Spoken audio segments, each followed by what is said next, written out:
Alors, on se retrouve, je vous ai fait des vidéos, ça y est, ça commence, jour 1, on part sur du WebEx, ok, WebEx, Web Exploitation, Save the Gift. Donc, on va se faire ça en bilingue, tranquille, ça devrait pas être trop compliqué, j'espère.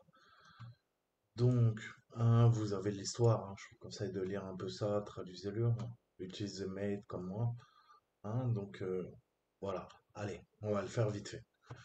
C'est la veille du 20 novembre. Miss Kerskely est assise dans son grand bureau avec une tasse de cacao chaud se remémorant ses moments stressants à la Best Festival Company. Depuis sa gestion des cyberattaques du monstre de Noël en décembre dernier, elle a été promue au poste de chef de bureau de la sécurité de l'information, RSSI, et elle a réussi à constituer une équipe de sécurité de classe mondiale. Elle a promis de ne jamais laisser Noël être affecté par des cyberincidents et a fait tout ce qui était en son pouvoir pour protéger la meilleure compagnie de festival à tout incident et aider le Père Noël à livrer des cadeaux dans un monde entier sans interruption. Alors qu'elle se sourit, wow, c'est mal traduit, hein, mais bon, on va y aller.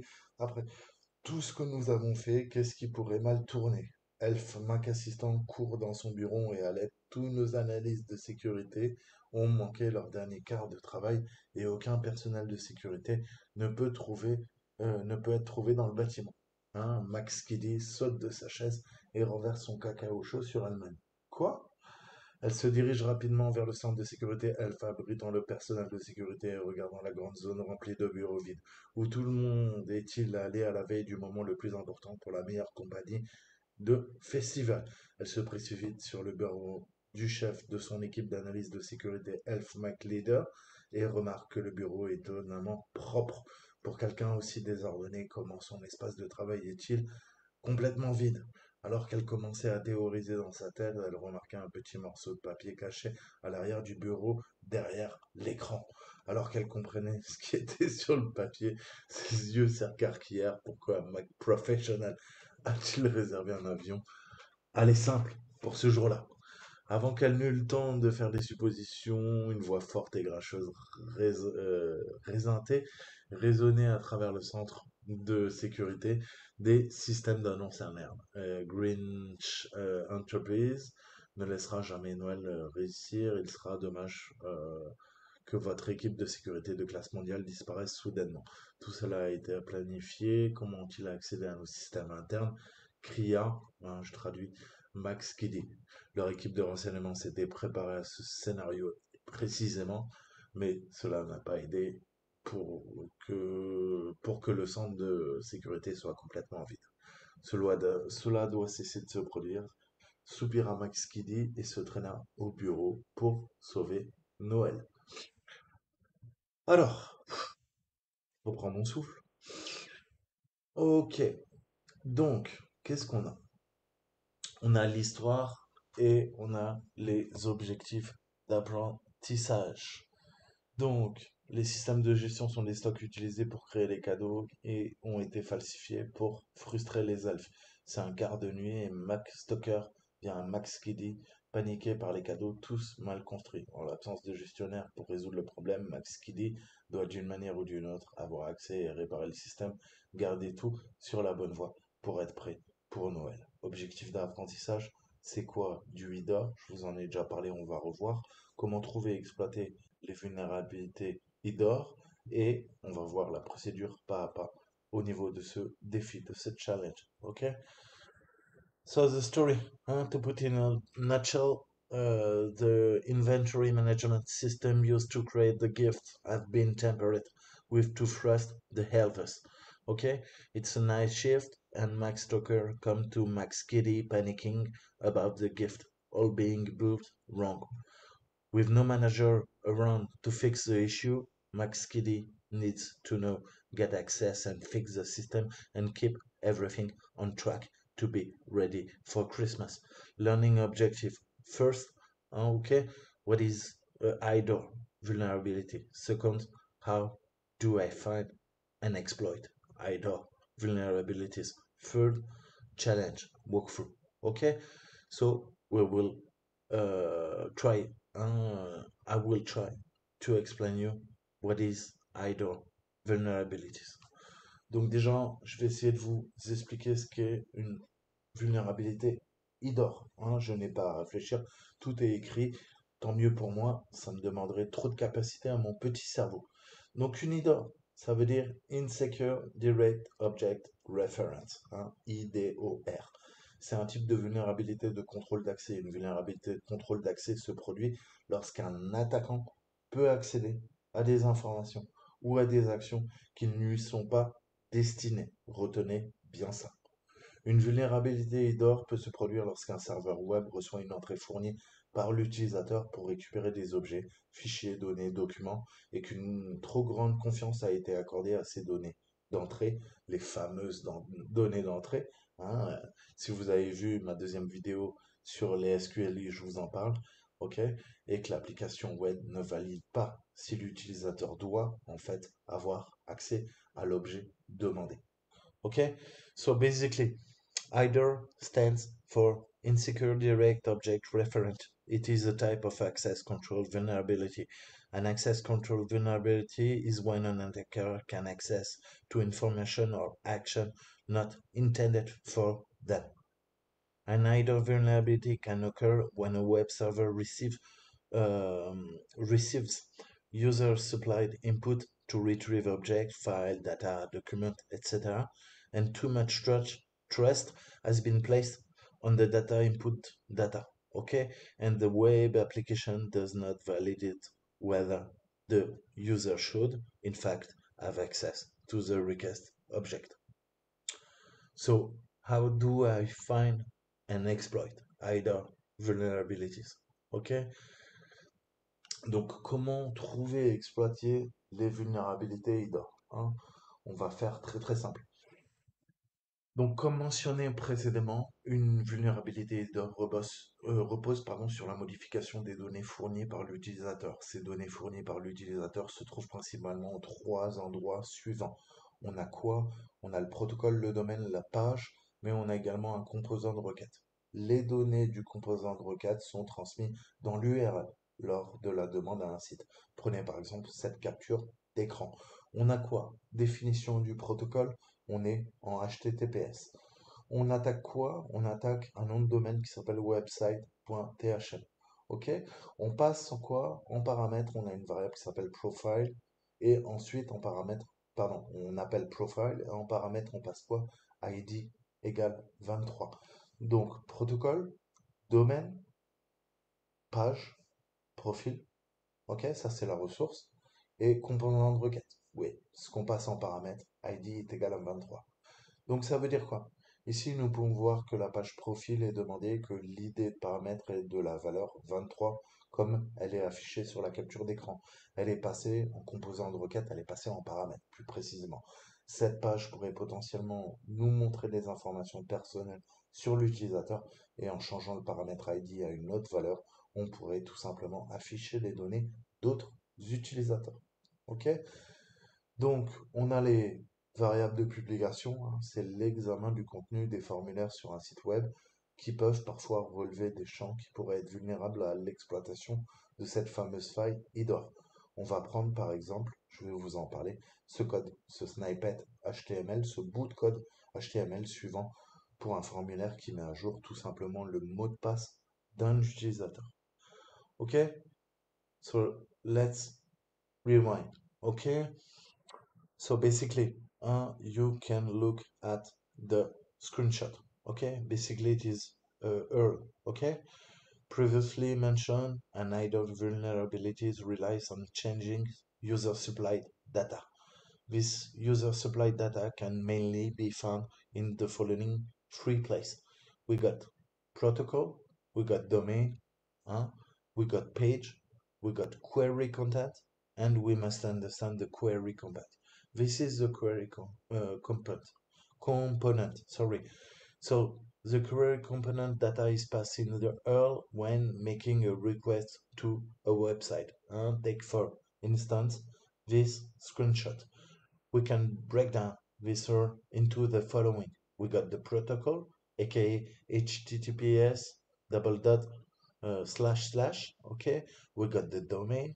The domain is called website dot thm. we got the page, aka it is calling a resource on the root of the server, and it is called profile. And we got the query component. The query component is uh, called via a variable, okay, called ID, and it is equal to 23. So basically, what does it mean? What does it mean? Sorry, we can see the profile page is being requested, and the parameter ID with the value of 23 is being passed in query component. This page could potentially be showing us personal user information, and by changing the ID parameter to another value, we could view other users' data. It is simple as that. Okay? So basically, we will look into a snippet, HTML code that form that updates of users' password, okay? And examining the content of forms on the website can sometimes reveal fields that could be vulnerable to the IDOR exploitation, okay? So we will look at this snippet. So basically, what we got this snippet, ok? Donc on a ce petit bout de code et on peut voir sur la ligne en surbrillance, en jaune, que l'ID de l'utilisateur est transmis au serveur dans un champ masqué. Comment je sais ça? On a le impute, on a le type. Le type, il est quoi? Hein, c'est une chaîne de caractères, il y a écrit quoi? Hidden. Hidden caché. Ok? Ensuite, on a quoi? On a name. Name, user ID. Tant mieux, c'est bien ça. C'est l'ID de l'utilisateur qui est passé dans un champ masqué. Et enfin, on a la modification de la valeur de ce champ de 123 à un autre user ID qui peut entraîner la modification du mot de passe du compte d'un autre utilisateur en fait. Hein. Il suffit de faire varier cette valeur. Okay, so basically, if you look in the highlighted lines in the yellow one, okay, the user's ID is being passed to the web server in a hidden field.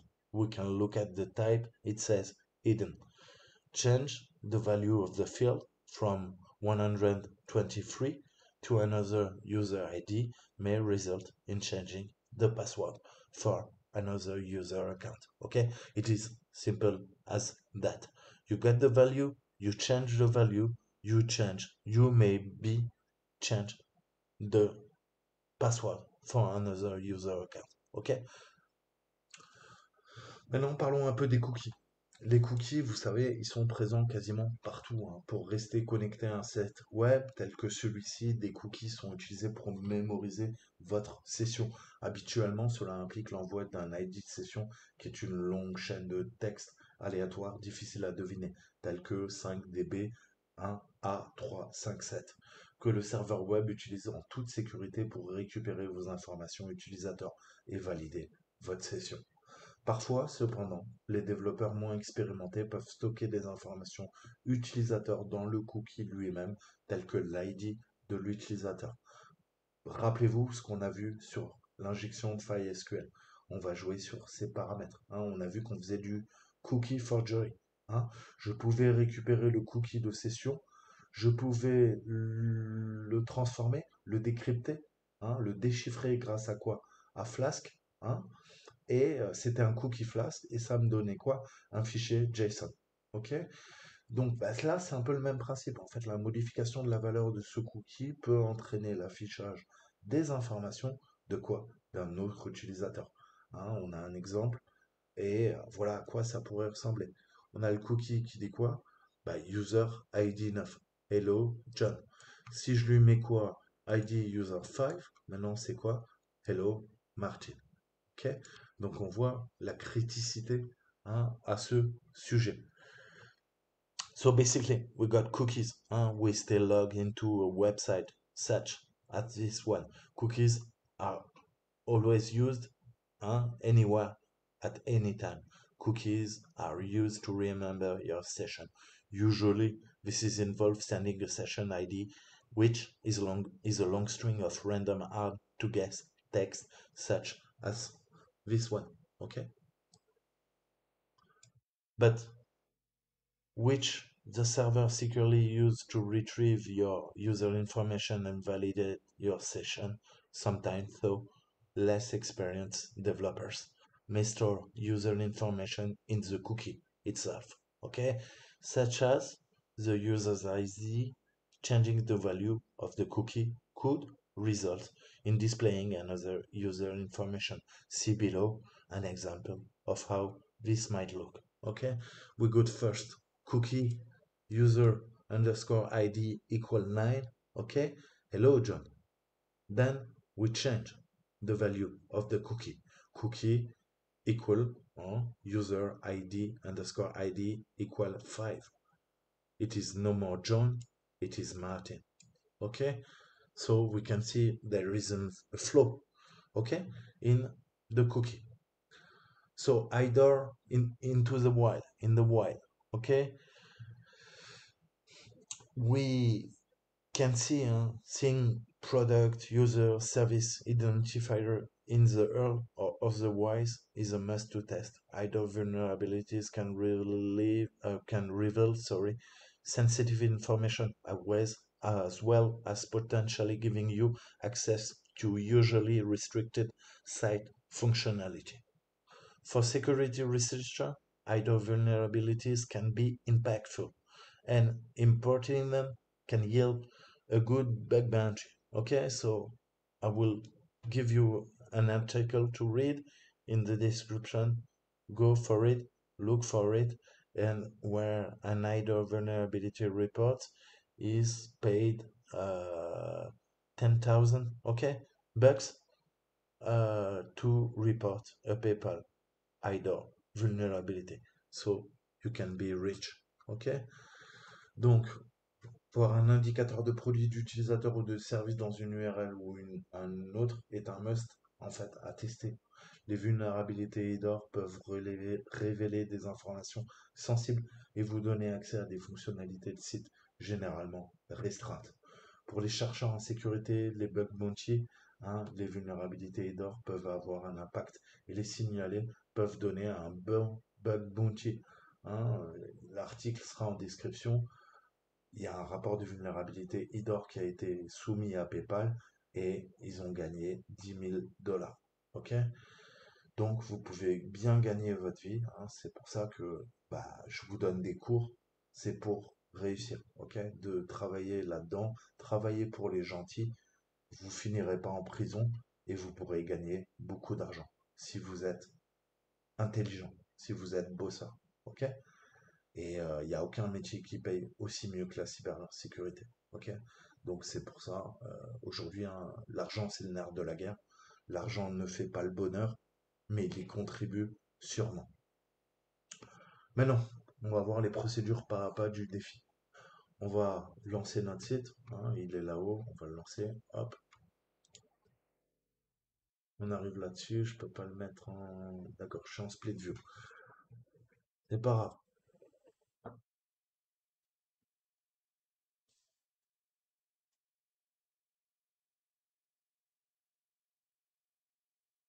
Donc, procédure pas à pas. On affiche le site, c'est fait, et on va trouver un navigateur fictif sur la page des commandes terminées. Ok, montrant des images de jouets qui ont été mal fabriquées en raison de la falsification de notre ami Grinch. Ok, so let's back to the challenge walkthrough. Okay, we got a fake site, okay, fake website with the inventory management system. Here you'll find a mock brother on the completed orders page showing images of the toys which have been made incorrectly due to the Grinch's tampering. So we got also three other page on the navigation panels. Okay, we got bills, we got inventory, and your activity. The bill space shows the different toys and the part they are made up of. As you can see, due to tampering, these are all incorrect. Then we got the inventory. Okay, page inventory page lists the individual item with their corresponding SKU code. Okay, and then we got our activity page displaying MaxKiDi user information, photo, and their recent action on the system. Ok, donc on voit qu'on a trois sur ce site. On a quoi? On a Build, Inventory et votre activité. Je vais dézoomer un peu, qu'on voit mieux. Voilà, on va faire comme ça. Ok, donc qu'est-ce qui se passe concrètement, hein? On a quoi? On a la page des constructions qui montre les différents jouets et les pièces dont ils sont composés. Hein, comme vous pouvez le voir, en raison de la falsification, ils sont tous incorrects. On a la page inventaire qui répertorie les articles individuels avec leur code SKU, euh, comment dire, correspondant. Ok. Et ensuite, on a la page votre activité qui affiche les informations utilisateurs de MaxKiDi, la photo et ses actions récentes sur le système. Donc, qu'est-ce qu'on veut? On veut essayer de comprendre ce qui s'est passé et c'est quoi cette hein, vulnérabilité. Déjà, on va voir c'est quoi les SKU. Les SKU, c'est quoi? S-K-U. Ok? Qu'est-ce que ça veut dire les SKU? Hein, c'est dans le monde en fait de la logistique. On appelle ça du stock keeping unique. S-K-U. S-K-U. Stocking Keeping Unit. Okay, you must understand this acronym. Ok. Donc typiquement, on a quoi? On a des SKU, on a des codes UPC, hein, c'est utilisé tout le temps. L'UPC, c'est un code à 12 chiffres en fait, hein, de façon numérique, qui est attaché à tous les produits. Ok? Et grâce à ça, ça nous permet de retrouver en fait trace et comprendre toute la logistique hein, qui est employée de la ligne de fabrication jusqu'à l'arrivée chez vous, hein, si vous le commandez sur Amazon et que vous êtes livré par exemple, des livreurs tels que, je sais pas, La Poste ou autres, hein, UPS et compagnie. Ok? Donc on se sert de ces codes SKU, hein, SKU. Donc comme nous l'avons appris ci-dessus, on a une vulnérabilité IDOR qui nécessite de modifier une sorte d'entrée utilisateur. Parmi toutes les pages vers lesquelles vous pouvez naviguer, la seule page qui a des entrées et qui peuvent être modifiées se trouve sur la page Votre actualité. Ok? Vous verrez dans l'URL un paramètre de composant de requête nommé UserID qui est défini sur 11. Et c'est l'utilisateur Max Skelly. Comment je sais ça? Build, rien d'intéressant. Ok? Inventory, rien d'intéressant. Your activity, ok? On voit qu'il y a bien quelque chose qui est passé en paramètre. Ok? Donc, si on doit traduire, as we learned, an IDOR vulnerability requires changing some kind of user input. All the page we can navigate to, the only page that has input that can be altered and is on your activity page. Okay, you'll see the URL. There is a query component parameters, name user ID, which is set to the value 11. It is the MaxKiDi user ID. Okay, we can see it here. So now we will try to change the user ID value on the address bar and we will see if the web application tries to load another user information. Okay, our goal is to change to another user information. We will try different number between 1 and 20 until we find a user who could have been responsible for the tampering on the system. Ok? Donc, qu'est-ce qu'on va faire? On va partir du principe que là, c'est 11. On va schématiser. Hein, 11, vous savez qu'avec les ordinateurs, on commence à compter à partir de 0. On va dire qu'on a un intervalle de 0 à 20. Ok? Là, je suis presque à la moitié. 10, c'est la moitié. Ok? Donc, ça veut dire quoi? Ça veut dire que je vais pouvoir faire varier l'intervalle et trouver celui qui a fait les bidouilles et qui a niqué notre chaîne de production pour faire foirer le Noël. Ok? Et le Père Noël, il l'a dans le baba. 0, ok? Oh, user not found. Pas bon. 1, 1. On a quoi? On a Santa. Santa Claus is the boss. Okay? 2, user not found. 3, Max Stoker. Okay? Building manager. 4, not found. Donc, hein, vous voyez qu'il y a certains, on n'a pas un employé pour chaque. 6, 7, 8, not found, not found, not found. Oh, and we got the Grinch. And we can see Grinch is mischief manager. Okay? And we can see what? We got SKU change. Okay? We got a lot of SKU that has been changed. Okay?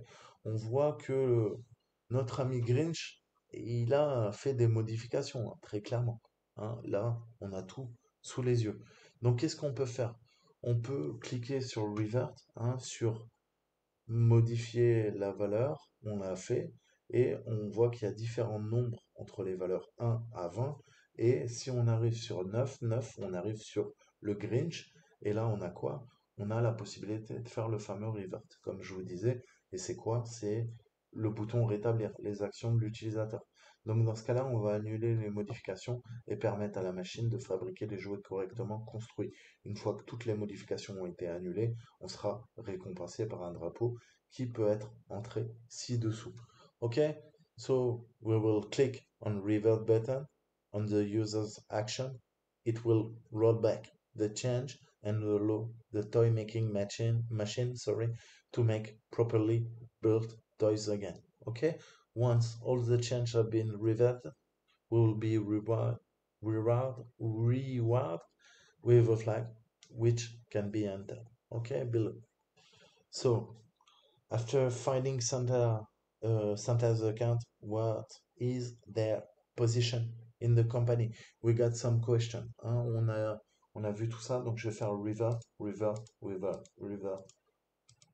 Ok, on a le premier fait. So we got the first flag. Pas très compliqué, mais c'est pour comprendre le fonctionnement. Ok, hop, hop. So what is the receive flag when Max Kiddy fix the inventory management system, aka IMS? Hein, quel est l'indicateur reçu par Max Kiddy quand il corrige le système de gestion? Eh ben, c'est celui-ci, IDA. OK? Ensuite, on remonte. Après avoir trouvé le compte du Père Noël, quelle est la position dans l'entreprise? Hein? So basically, what is the Santa Claus account? Hein? And what is their position in the company?